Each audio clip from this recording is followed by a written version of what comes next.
जय श्री कृष्णा। पुरुषोत्तम मास महात्म्य कथा अध्याय 26।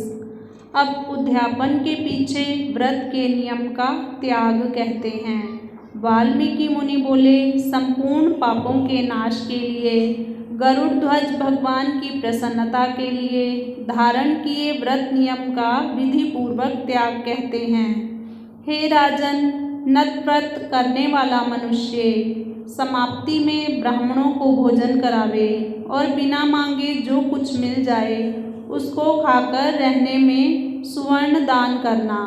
अमावस्या में भोजन का नियम पालन करने वाला दक्षिणा के साथ गोदान देवे और जो आंवला जल से स्नान करता है वह दही अथवा दूध का दान देवे।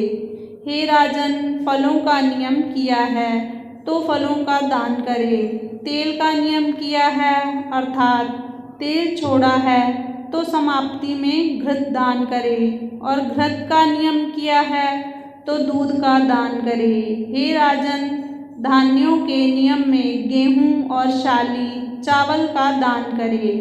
हे राजन, यदि पृथ्वी में शयन का नियम किया है तो रुई भरे हुए गद्दे और चांदनी के सहित अपने को सुख देने वाली तकिया आदि रखकर शैया का दान करे। वह मनुष्य भगवान को प्रिय होता है। जो मनुष्य पत्र में भोजन करता है वह ब्राह्मणों को भोजन करावे, घृत चीनी का दान करे। मौन व्रत में सुवर्ण के सहित घंटा और तिलों का दान करे। सपत्नीक ब्राह्मण को घृत युक्त भोजन से भोजन करावे।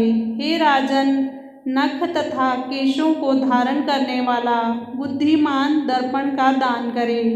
जूता का त्याग किया है तो जूता का दान करे। लवण के त्याग में अनेक प्रकार के रसों का दान करे। दीप त्याग किया है तो पात्र सहित दीप का दान करे। जो मनुष्य अधिक मास में भक्ति से नियमों का पालन करता है वह सर्वदा वैकुंठ में निवास करता है। तांबे के पात्र में घृत और स्वर्ण की बत्ती रखकर दीपक का दान करे। व्रत की पूर्ति के लिए पल मात्र का ही दान देवे। एकांत में वास करने वाला 8 घटों का दान करे। वे घट स्वर्ण के हों या मिट्टी के, उनको वस्त्र और सुवर्ण के टुकड़ों के सहित देवे और मास के अंत में छाता जूता के साथ 30 मोदक का दान करे और भार ढोने में समर्थ बैल का दान करे। इन वस्तुओं के ना मिलने पर अथवा यथोक्त करने में असमर्थ होने पर, हे राजन, संपूर्ण व्रतों की सिद्धि को देने वाला ब्राह्मणों का वचन कहा गया है। अर्थात ब्राह्मण से सुफल के मिलने पर व्रत पूर्ण हो जाता है। जो मल मास में एक अन्न का सेवन करता है वह चतुर्भुज होकर परम गति को पाता है। इस लोक में एकान्न से बढ़कर दूसरा कुछ भी पवित्र नहीं है। एक अन्न के सेवन से मुनि लोग सिद्ध होकर परम मोक्ष को प्राप्त हो गए। अधिक मास में जो मनुष्य रात्रि में भोजन करता है वह राजा होता है। वह मनुष्य संपूर्ण कामनाओं को प्राप्त करता है, इसमें जरा भी संदेह नहीं है। देवता लोग दिन के पूर्वाह्न में भोजन करते हैं और मुनि लोग मध्याह्न में भोजन करते हैं। अपराह्न में पितृगण भोजन करते हैं। इसलिए अपने लिए भोजन का समय चतुर्थ प्रहर कहा गया है। हे नराधिप, जो सब बेला को अतिक्रमण कर चतुर्थ प्रहर में भोजन करता है, हे जनाधिप, उसके ब्रह्म हत्यादि पाप नाश हो जाते हैं। हे महीपाल, रात्रि में भोजन करने वाला समस्त पुण्यों से अधिक पुण्य फल का भागी होता है और वह मनुष्य प्रतिदिन अश्वमेध यज्ञ के करने का फल प्राप्त करता है।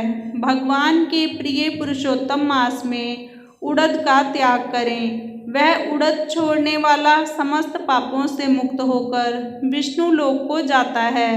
जो पातकी ब्राह्मण होकर यंत्र में तिल पेरता है, हे राजन, वह ब्राह्मण तिल की संख्या के अनुसार उतने वर्ष पर्यंत रौरव नरक में वास करता है, फिर चांडाल योनि में जाता है और कुष्ठ रोग से पीड़ित होता है।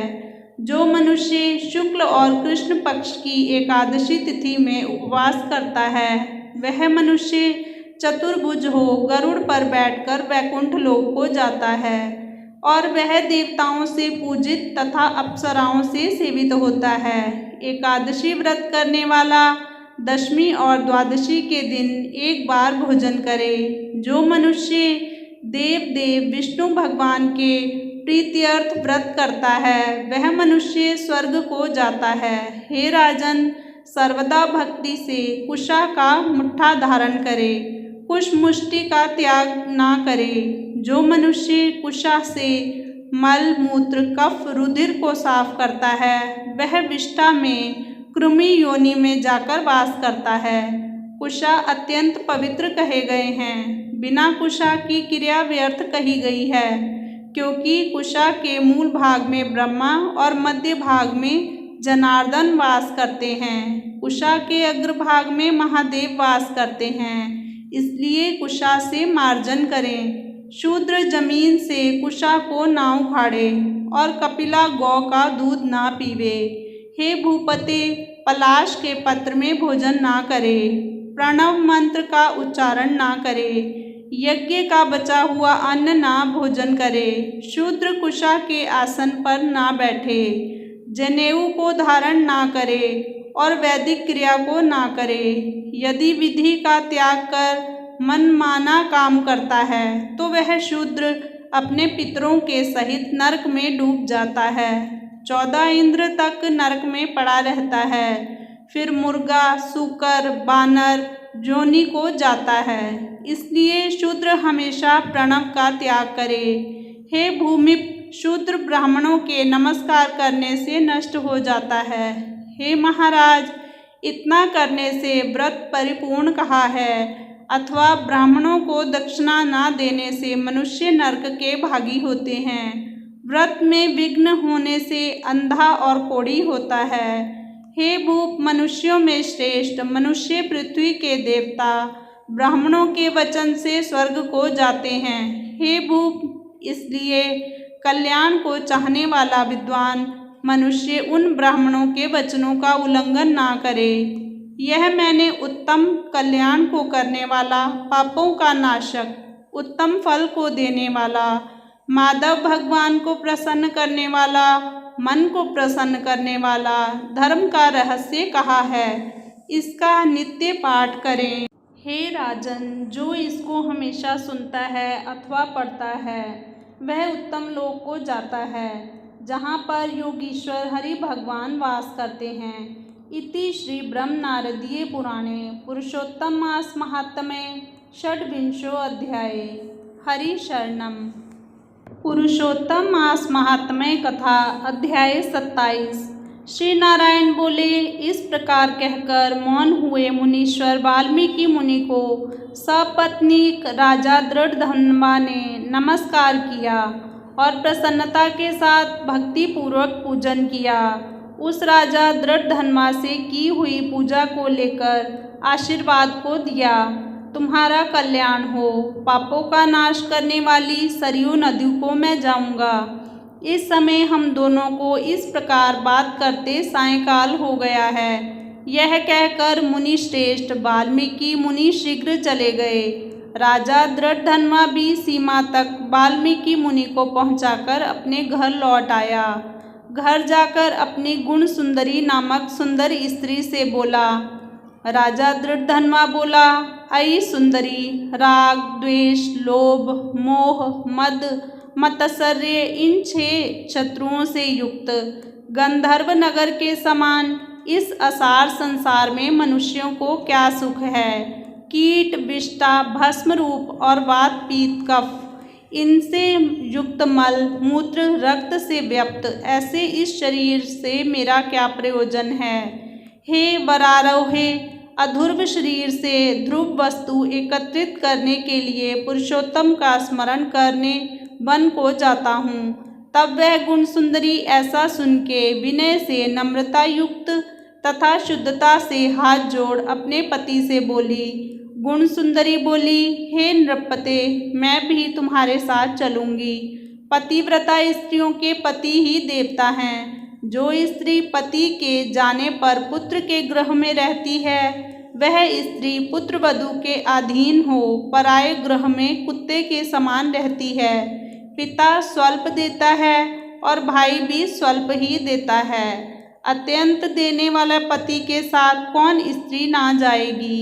इस प्रकार प्रिया की बात को स्वीकार कर पुत्र का अभिषेक कर स्त्री सहित शीघ्र ही मुनियों से सेवित वन को गया। दोनों स्त्री पुरुष हिमालय के समीप गंगा जी के निकट जाकर पुरुषोत्तम मास के आने पर दोनों काल में स्नान करने लगे।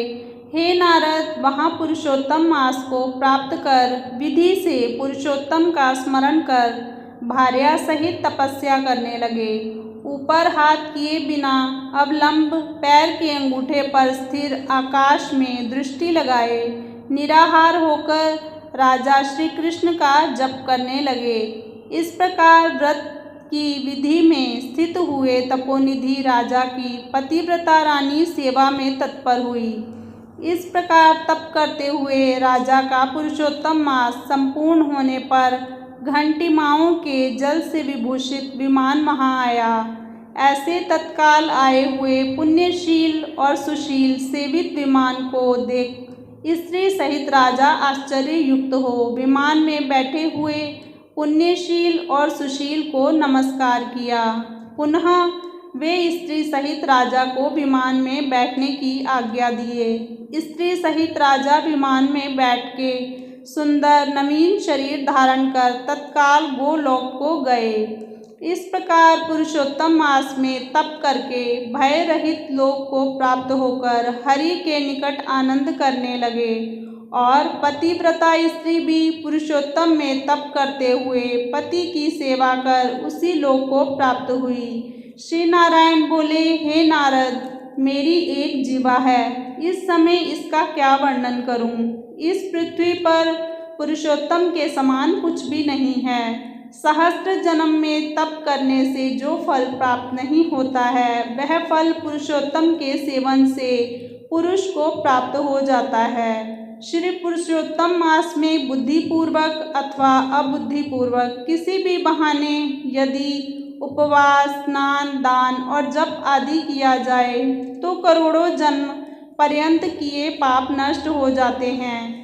जैसे दुष्ट बंदर ने अबुद्धिपूर्वक 3 रात तक पुरुषोत्तम मास में केवल स्नान कर लिया तो उसके पूर्व जन्म के समस्त कुकर्मों का नाश हो गया और वह बंदर भी दिव्य शरीर धारण कर विमान पर चढ़कर जरा मरण रहित गोलोक को प्राप्त हुआ। इसलिए यह पुरुषोत्तम मास संपूर्ण मासों में अत्यंत श्रेष्ठ मास है, क्योंकि इसने बिना जाने से ही पुरुषोत्तम मास में किए गए स्नान मात्र से दुष्ट वानर को हरि भगवान के समीप पहुँचाया।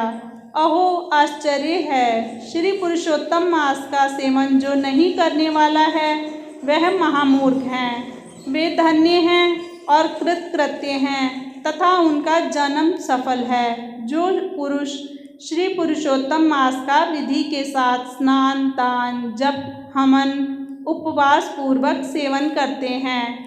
नारद मुनि बोले, वेद में समस्त अर्थों का साधन करने वाला मनुष्य शरीर कहा गया है, परंतु ये वानर भी व्याज से पुरुषोत्तम मास का सेवन कर साक्षात मुक्त हो गया। हे तपोनिधे, संपूर्ण प्राणियों के कल्याण के निमित्त मुझसे इस कथा को कहिए। इस वानर ने 3 रात्रि तक स्नान कहाँ पर किया? यह वानर कौन था? आहार क्या करता था? उत्पन्न कहाँ हुआ? कहाँ रहता था? और श्री पुरुषोत्तम मास में व्याज से उसको क्या पुण्य हुआ? यह सब विस्तार से सुनने की इच्छा करने वाले मेरे से कहिए। आपसे कथामृत श्रवण करते हुए मुझे तृप्ति नहीं होती है। श्री नारायण बोले, कोई केरल देश का अत्यंत लालची, शहद की मक्खियों के समान धन में प्रेम रखने वाला, सर्वदा धन के संचय करने में तत्पर रहने वाला ब्राह्मण था। उसी कर्म से लोक में कदर्य नाम से प्रसिद्ध था। उसके पिता ने भी प्रथम उसका नाम चित्र शर्मा रखा था। उस कदर्य ने सुंदर अन्न सुंदर वस्त्र का किसी समय उपभोग नहीं किया। उस कुबुद्धि ने अग्नि में आहुति पितरों का श्राद्ध भी नहीं किया, यश के लिए कुछ नहीं किया और आश्रित वर्ग का पोषण नहीं किया। अन्याय से धन को इकट्ठा कर पृथ्वी में गाड़ दिया। माघ मास में उसने कभी तिल दान नहीं किया, कार्तिक मास में दीप दान और ब्राह्मणों को भोजन नहीं कराया। वैशाख मास में धान्य का दान नहीं किया और व्यतीत पात योग में स्वर्ण का दान नहीं किया। वैधृति योग में चांदी का दान नहीं किया और ये सब दान कभी सूर्य संक्रांति काल में नहीं दिया। चंद्र ग्रहण सूर्य ग्रहण के समय ना जप किया और ना अग्नि में आहुति दी।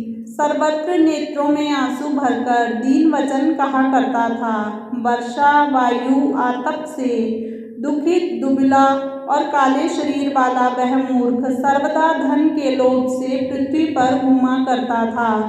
कोई भी इस पामर को कुछ दे देता, इस तरह बार बार कहता हुआ गौ के दोहन समय तक कहीं भी ठहरने में असमर्थ था।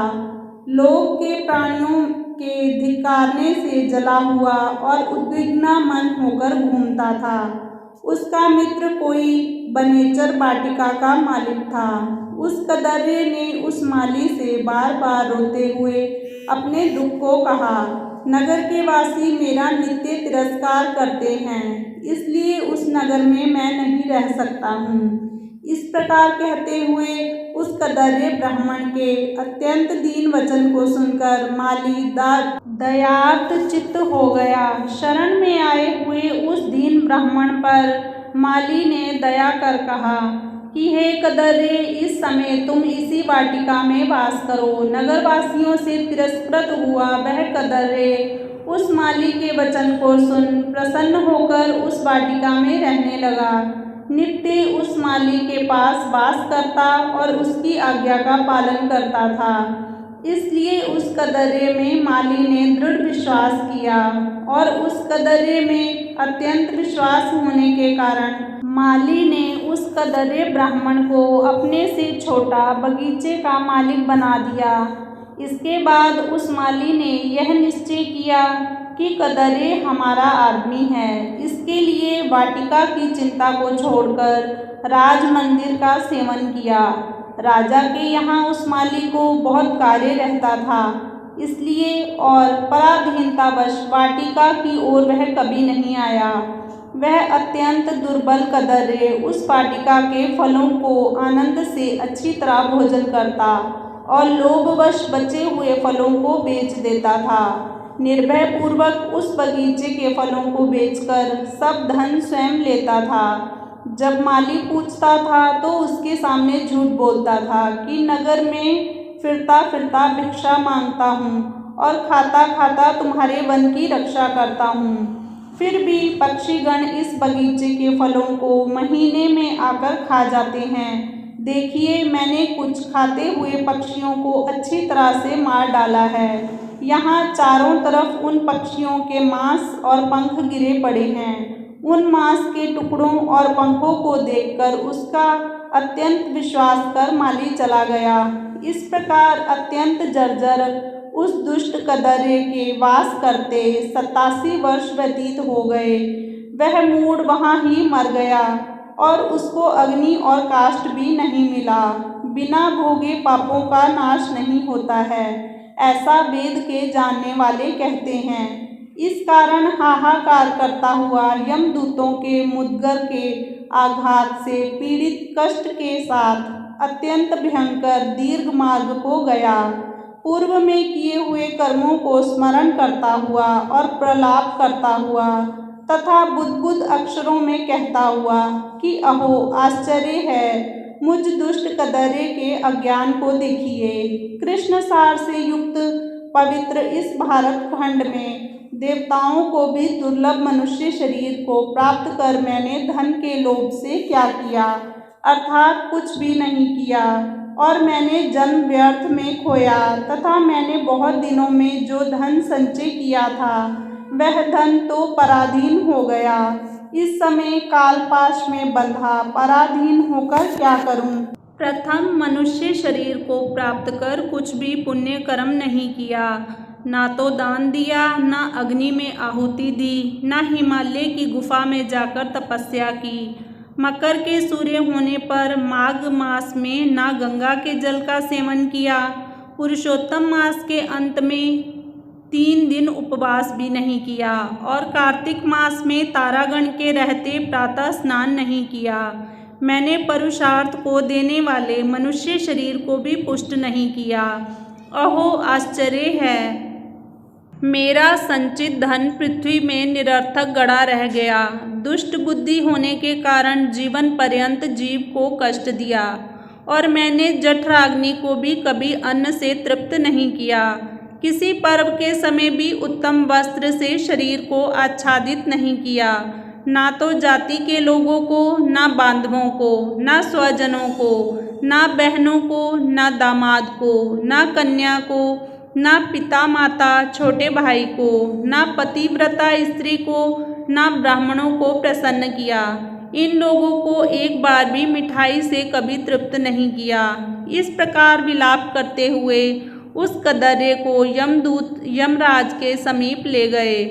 उसको देखकर चित्रगुप्त ने उसके पाप पुण्य को देखा और अपने स्वामी धर्मराज से कहा कि हे महाराज, ये ब्राह्मणों में अधम कृपण है।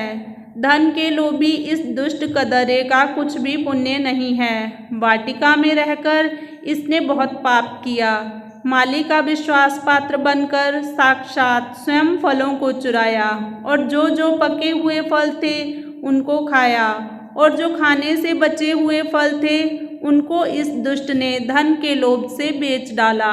एक फलों के चोरी का पाप, दूसरा विश्वासघात का पाप। हे प्रभो, ये 2 पाप इस कृपण में अत्यंत उग्र हैं और भी इनमें कई प्रकार के पाप हैं। नारद मुनि बोले, इस प्रकार ब्रह्मा के पुत्र चित्रगुप्त के वचन को सुनकर अत्यंत क्रोध से युक्त धर्मराज ने कहा कि यह कदर्य 1000 बार वानर योनि में जाए और विश्वासघात का फल इसको बाद में होवेगा। इति श्री ब्रह्म नारदीय पुराणे पुरुषोत्तम मास महात्म्ये 27 अध्याये। हरि शरणम।